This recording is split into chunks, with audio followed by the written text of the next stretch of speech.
안녕하세요. LSR 고객연구소 조미진입니다.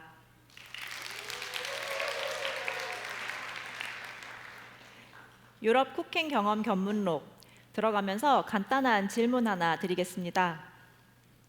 이탈리아 사람이 먹으면 국적 취속감이라고 불리는 음식 혹시 뭔지 아시나요? 네, 파인애플 피자죠.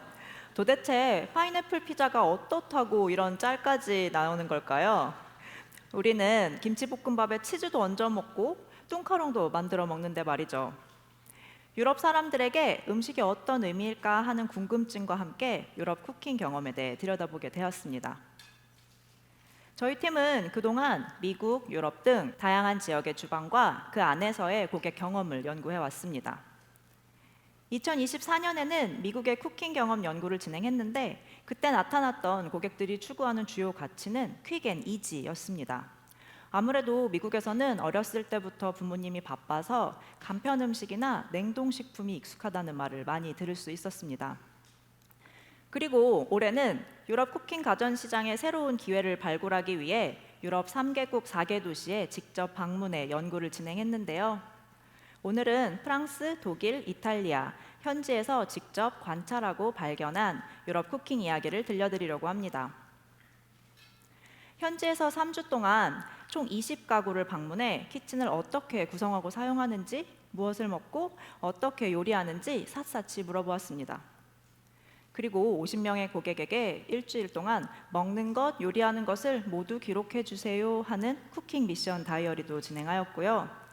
또 고객들과 함께 챗GPT로 이상적인 키친 경험도 그려보았습니다. 현지에서 주방 가구와 가전을 판매하는 전문가들과 인터뷰도 하고 유럽 고객 4,000명을 대상으로 온라인 서베이도 진행했습니다. 그렇다면 실제로 고객들은 어떻게 요리하고 있었을까요?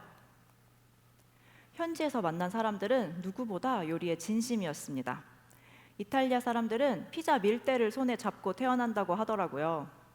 반죽기를 가지고 도우부터 직접 만들어서 피자를 구웠습니다. 이탈리아뿐 아니라 독일의 한 고객은 크리스마스 선물로 피자 도우 박스를 받았다며 자랑했습니다. 피자 도우 박스는 그 안에 도우를 넣고 숙성시키면 더 촉촉한 피자를 만들 수 있다고 합니다. 이탈리아 고객의 쿠킹 다이어리의 한 장면입니다. 하이라이트 된 이 동그라미 원에 있는 기계가 무엇인지 혹시 아시겠나요? 커피 머신 같기도 한데 커피 머신은 바로 그 옆에 있습니다. 이 기계는 바로 파스타 면을 뽑는 기계입니다. 이렇게 집에서 직접 파스타 면을 반죽부터 해서 뽑더라고요. 그런데 면을 뽑고도 끝이 아니었습니다. 뽑은 면을 오븐에 넣어 건조시키고 인덕션에서는 라구 소스를 끓이고 있습니다. 그리고 면과 소스를 섞어 오븐에 구워야 완성이 되더라고요. 이탈리아 사람은 그걸 굳이 다른 데서 만들 이유가 없다고도 했습니다. 그리고 또 신기했던 건 집안에 전통 레시피북을 가지고 있는 집이 하나가 아니었다는 것이었습니다. 저희가 방문했던 이탈리아 밀라노의 노란 집에 살던 고객은 결혼하면서부터 만들어 온 레시피북을 자랑스럽게 보여주셨습니다. 그리고 저희 쿠킹 미션 다이어리 중에 가족이 요리하는 모습을 리포터처럼 취재하는 형식으로 영상을 찍은 것이 있었는데요. 응답자의 10대 아들이 쇼트 크러스트 페이스트리를 만들기 위해 찬장에서 자연스럽게 할머니의 레시피북을 꺼내는 모습도 볼 수 있었습니다. 그래서 저희가 고객들에게 키친에서의 좋은 경험은 어떤 모습인가요? 라고 물었을 때 요리와 관련돼서는 공통적으로 이런 대답들이 나왔습니다. 몇 시간 동안 조리한다. 반나절 이상 걸린다. 총 2~3시간 걸린다. 이렇게 충분한 시간을 들여 정성껏 만드는 요리를 좋은 경험이라고 생각하더라고요. 그렇다면 요리에서는 무엇을 중요하게 생각하고 있었을까요? 저희가 고객들에게 가장 만족스러웠던 요리 경험에 대해 조사했을 때 1위로 뽑혔던 답은 신선한 식재료를 사용할수록이었습니다. 그렇다면 고객들이 생각하는 신선한 식재료는 어떤 것이었을까요? 재료를 대하는 태도와 관련해서는 프랑스에서부터 특별한 점을 찾아볼 수 있었습니다.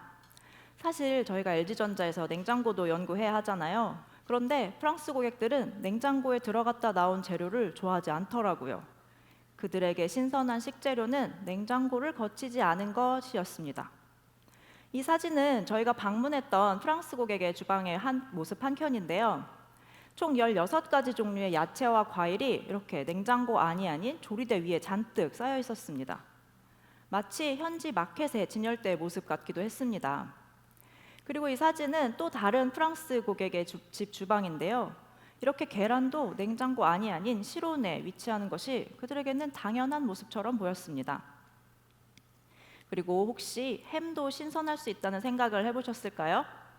독일에서는 정육점에 가서 신선한 햄을 구입한다고 하더라고요.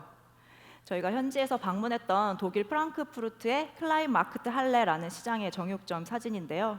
전체 코너 중에 일부분일 뿐인데도 이 코너에만 지금 20가지 종류가 넘는 햄이 있습니다. 그리고 독일 고객들은 정육점에서 고기를 살 때도 좋은 곳에서 자란 고기를 찾는다고 하더라고요.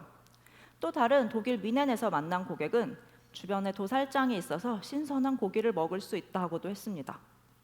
신기하게도 이탈리아의 어떤 고객은 이렇게 집에 고기를 써는 전문 도구까지 두고 있었습니다. 그래서 저희가 이번엔 고객들에게 요리에서의 좋은 경험은 어떤 모습인가요?를 물었을 때도 신선한 재료, 좋은 식재료에 대한 언급들이 공통적으로 나타났습니다. 이렇게 고객들에게는 산지의 신선함을 그대로 간직한 식재료가 중요해 보였습니다. 이건 어떤 그래픽 디자이너가 만든 편견의 세계지도라는 시리즈 중에 이탈리아가 생각하는 유럽 음식 지도입니다. 재미있는 점은 이탈리아는 본인들만 진짜 음식이라고 생각하고 이탈리아에서 멀어질수록 맛이 없다고 표현하고 저기 북유럽으로 가면 독극물이라고까지 이야기합니다. 그리고 미국으로 갈수록 가짜 피자, 아시아로 갈수록 가짜 파스타라고 이야기하며 자부심을 표현합니다. 그래서 저희가 고객들에게 자국의 요리와 타국의 요리에 어떻게 생각하세요? 라고 물어보았습니다.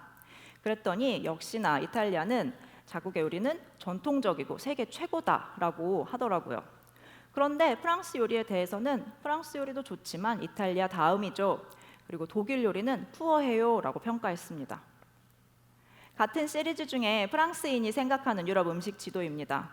프랑스도 역시 본인들만 진정한 요리라고 생각하고 이탈리아는 과대평가된 요리, 독일은 양배추 절임이라면서 비하하고 있었습니다.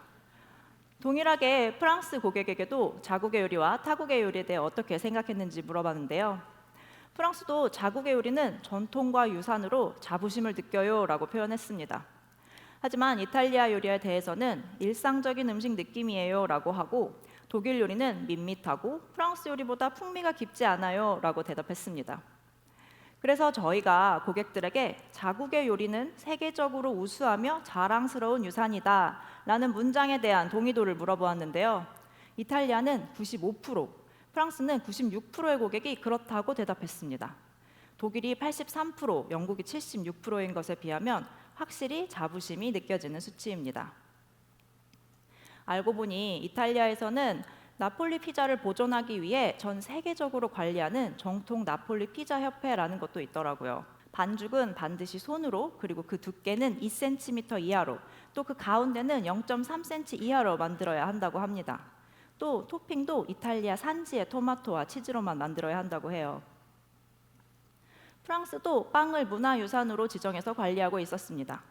1993년에 생긴 프랑스 빵 법령에 따르면 밀가루, 물, 소금, 효모만 사용, 첨가물 절대 금지, 가공 중 냉동 처리 금지, 그리고 반죽부터 굽기까지 한 제빵소 안에서 구운 빵만을 프랑스 전통빵, 트라디시옹이라고 부를 수 있다고 합니다. 그래서 프랑스 빵집에 가셔서 일반 바게트 빵이 아닌 트라디시옹을 달라고 해야 제대로 된 프랑스 빵을 맛볼 수 있다고 합니다. 일반 바게트 빵보다 0.5유로 정도 비싼 가격이라고 해요. 이렇게 법으로까지 엄격하게 재료와 방식을 지켜나가고 있었습니다. 이러한 유럽의 쿠킹 헤리티지는 요리가 이루어지는 공간, 키친으로 이어지고 있었는데요. 저희가 방문했던 고객 집의 주방 모습들입니다. 오븐, 인덕션, 식세기, 냉장고까지 모두 빌트인으로 주방 가구와 하나처럼 설치되어 있습니다. 이 사진에서 냉장고와 식세기가 어디에 있는지 보이시나요? 이렇게 냉장고와 식세기를 가구장으로 마감할 만큼 빌트인의 기준이 높았습니다. 사실 이런 빌트인 키친은 독일에서부터만 100년이 넘는 역사를 가지고 있었습니다. 1920년대 1차 세계대전 이후 독일 프랑크푸르트에는 대규모 공공주택이 설립되면서 작은 집에 들어갈 똑똑한 주방이 필요했습니다. 그래서 설계자는 시간과 동선을 연구해 집안일을 최소한으로 끝낼 수 있는 효율적인 작업 동선의 키친을 처음으로 만들었습니다. 그리고 1960년대 독일의 지메틱이라는 브랜드에서 가구와 가전이 어우러진 최초의 빌트인 키친을 완성했는데요. 가구에 손잡이가 사라진 최초의 디자인으로 미학을 고려한 키친이 등장하게 되었습니다. 메이드 인 젊은이 주방이 세계적 디자인의 기준이 되었고 이러한 영향이 유럽 내 다른 국가로 전파되었습니다. 앞에서 말씀드렸던 챗GPT를 통해 고객들이 발화한 이상적인 키친에 대한 내용입니다. 머릿속에 어렴풋이 있는 꿈의 주방을 한 번에 표현하기는 어렵잖아요. 그래서 챗GPT와 자연스럽게 대화하고 결과물을 시각화해 보았습니다. 저희가 놀랐던 건 고객들이 생각보다 엄청 구체적으로 길고 자세하게 묘사한다는 거였습니다. 프랑스는 개성이 반영된 스타일을 추구하고 독일은 블랙 주방이 대세였습니다. 그리고 이탈리아는 큰 창문이 함께 있는 밝은 키친을 꿈꾸더라고요. 각 나라별로 비슷한 스타일을 가지고 있는 것이 신기하지 않으신가요? 이렇게 나라별 스타일이 있긴 하지만 고객들의 상상 속 키친에는 공통적으로 어김없이 빌트인이 녹아 있었습니다. 그리고 1920년대 프랑크푸르트 키친에서 처음 등장한 효율적인 동선과 레이아웃을 여전히 중요하게 생각하고 있었습니다. 100년 전의 빌트인 키친의 모습과 크게 다르지 않은 것을 발견할 수 있었는데요. 이렇게 키친의 형태까지 머릿속에 고정관념으로 박혀 있어서 쉽게 바뀌지 않는 모습이었습니다. 여기까지 재료, 요리, 키친에 걸친 유럽 쿠킹 헤리티지를 살펴보았는데요. 저희가 상상했던 것보다도 훨씬 더 맛에 진심이고 또 역사도 깊었습니다. 이렇게 깊은 역사와 자부심, 전통이 확고한 곳인데 이들은 새로운 기회를 받아들일 수 있는 걸까요? 우리의 쿠킹 가전이 새롭게 진입할 수 있는 가능성이 있는 것인지 고민이 되기 시작했습니다. 하지만 정말 이 속에서 변화하는 것은 없었을까요? 저희는 어떤 틈을 찾아보기로 했습니다. 재료에서부터 살펴보았습니다. 재료에 그렇게도 진심이었던 프랑스에서는 이제 냉동식품이 새로운 신선식품으로 받아들여지고 있었습니다. 프랑스에는 피카드라는 냉동식품 전문 슈퍼마켓이 도심 곳곳에 있었는데요. 이곳에서는 거의 모든 종류의 프랑스 음식을 냉동으로 구입할 수 있었습니다. 사진에서 보이는 달팽이 요리와 같은 프랑스 정찬부터 에피타이저, 디저트까지 있었습니다. 재미있는 건 냉동식품, 특히 그 중에서도 냉동 야채와 같은 것은 오히려 보통의 식재료보다도 신선하고 건강하다고 생각한다는 것이었습니다. 여러 유통 채널을 거치지 않고 원물 상태에서 급속 냉동했기 때문에 더 영양소를 잘 보존하고 있다는 이야기도 들을 수 있었습니다. 그리고 요리하는 모습에서도 처음에는 보이지 않았던 것이 있었는데요. 고객들이 이렇게 표현한 것이 있었습니다. 나의 베스트 프렌드예요. 내 꿈의 주방에도 있을 거예요. 새로운 요리를 하거나 디저트를 만들 때 필요해요. 그리고 정량 조사에서 직접 사용해보니 이것이 오븐의 사용을 대체하였다는 응답이 50%를 넘어가고 있는 것이 있었습니다. 이것은 무엇이었을까요? 이것은 바로 집집마다 아일랜드 한켠에 있었던 새로운 쿠킹 가전, 바로 로봇 쿠커라는 가전이었습니다. 로봇 쿠커는 독일의 테모믹스라는 브랜드에서 처음 출시한 재료를 씻고 썰고 섞고 끓이고 찌고 반죽까지 해주는 올인원 쿠커입니다.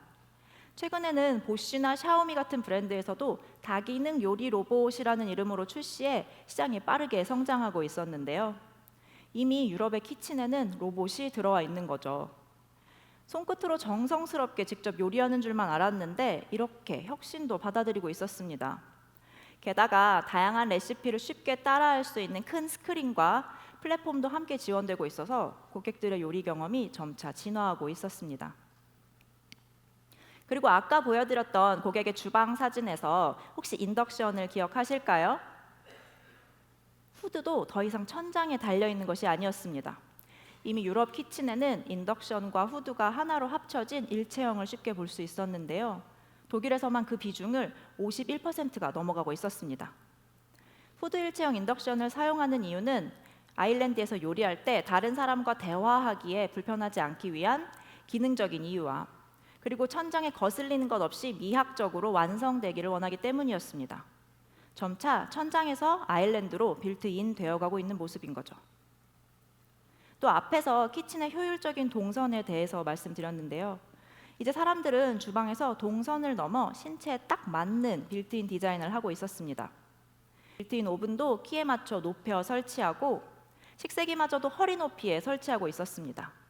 나이가 더 많아지면 허리를 굽히지 않도록 높이를 더 높게 조정할 계획이라고도 했습니다. 이렇게 영원히 변하지 않을 것 같았던 유럽에서도 변화는 시작되고 있었습니다. 이러한 변화를 보고 나니 인터뷰했던 고객의 말이 다시 보였습니다. 저희가 이토록 전통이 중요한 유럽의 요리에서 앞으로의 좋은 요리는 어떻게 될까요? 라고 물어보았을 때 독일의 한 고객이 이렇게 대답했는데요. BMW와 테슬라를 비교하듯이 목표는 같지만 다른 방식으로 이루어지길 기대해요. 요리를 해내는 건 같은데 더 빠르고 더 모던한 방법. 이게 제가 원하는 혁신적인 요리 경험이에요. 라고요. 목표는 같지만 다른 방식으로 이루어지길 기대한다.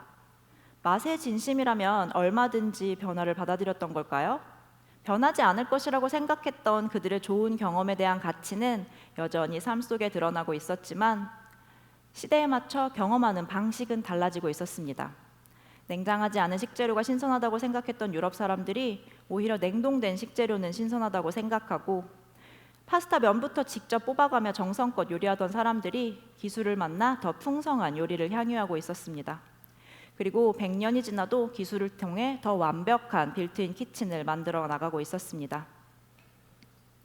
맛의 진심인 유럽 쿠킹 헤리티지라고 바라보았을 때는 어떠한 가능성도 보이지 않는 시장이었습니다. 자부심이 강하고 전통을 중요시하니까요. 하지만 맛을 위해서라면 진심인 유럽 쿠킹 헤리티지라고 바라보자 그들 부엌 안에서의 변화와 맛을 위해서라면 열려있는 그들의 태도가 보였습니다.